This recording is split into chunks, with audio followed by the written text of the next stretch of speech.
Waiting for Apple to update certain products, you may be in luck. With a strange week of 4 Apple product releases, I'm going to recap what Apple announced and whether or not they're a big deal. And if you're watching, be sure to stay tuned for next week because on Monday, Apple has an event at 1 p.m. Eastern where they're expected to announce not only a new TV service, but also a news subscription service. So I'll definitely be recapping that next week. So let's get started with what Apple dropped in the last 3 days. Okay, I'm going to go in chronological order and start with Apple's first announcement, which was the new iPad Air and the iPad mini. The best way to think about these releases is more like Apple took the latest processors that they have in the iPhone XS line and took the Apple Pencil and cram them into the once neglected 2 iPads, the iPad mini and the iPad Air.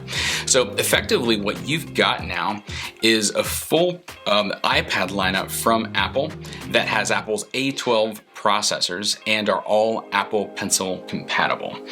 More notably, the iPad Air has a 10.5-inch screen, which is the same display as Apple's previous gen iPad Pro.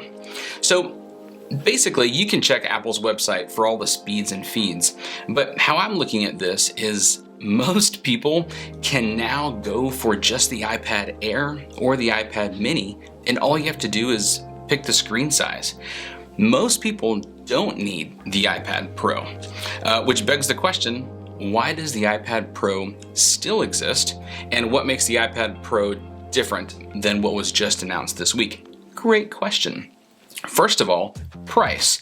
The iPad mini now starts at $399, which is awesome, and the iPad Air at $499.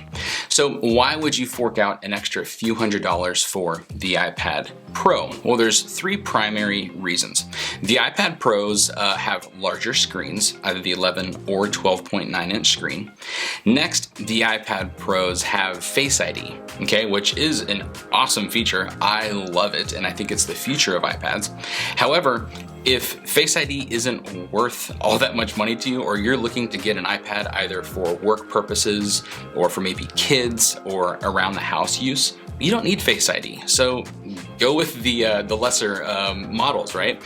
And so those are the 2 primary reasons. The other one is the Apple Pencil compatibility is only with the first Apple Pencil. So you don't get that magnetic inductive charging Apple Pencil, that the second one that works on the iPad Pro. But word on the street from a little birdie, thanks to daringfireball.net, is that Apple had to make this decision to keep the price points low.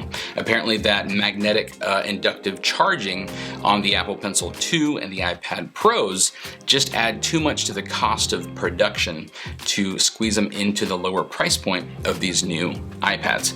The last and for some of us most important feature is the iPad Pro has USB-C, whereas the new iPads announced this week still have Apple's Lightning port. If you've been watching for a while, you know I love USB-C. You know that I can charge my MacBook Pro, my iPad, and my Sony noise canceling headphones all with one cable, which I love. But if USB-C isn't that important to you, then again, these new iPads released this week are really going to be a great option for most people in the market for an iPad. Little side note, another group of people that I want to mention here that have really been looking forward to a new iPad mini are businesses. I can't tell you how many businesses we work with in terms of retail stores, restaurants, manufacturing, construction, any kind of mobile service environment.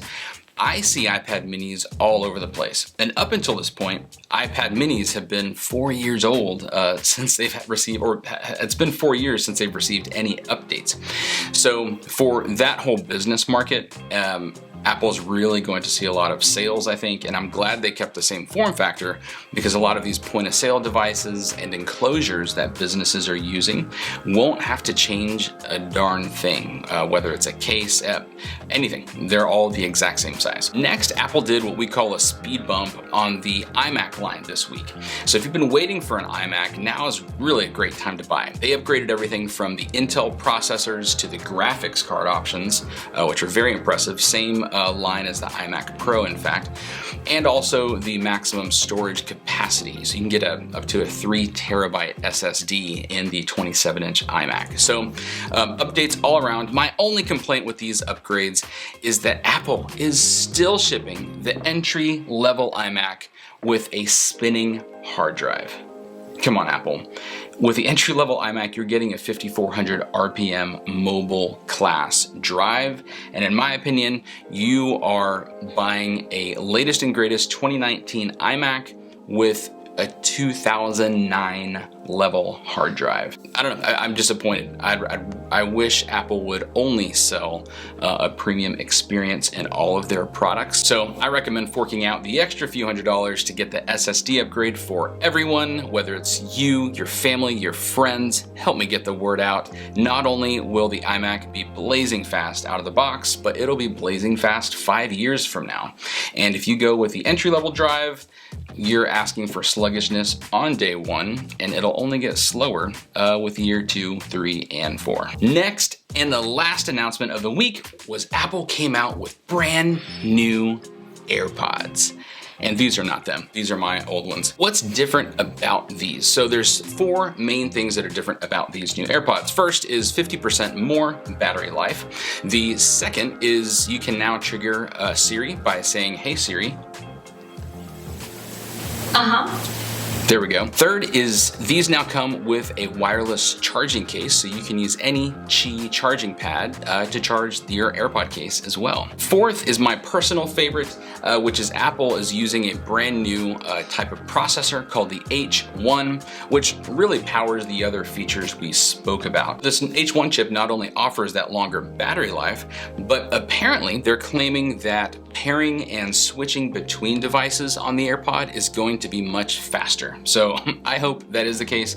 Not that there was anything wrong with the AirPods. The pairing was actually better than any other Bluetooth headphone I've ever used. But if Apple's saying that's even faster, I'm down. Now, if you're happy with your AirPods, no sweat. These aren't a massive upgrade. In fact, if you've just been wanting wireless charging, Apple is selling just the charging case for $79.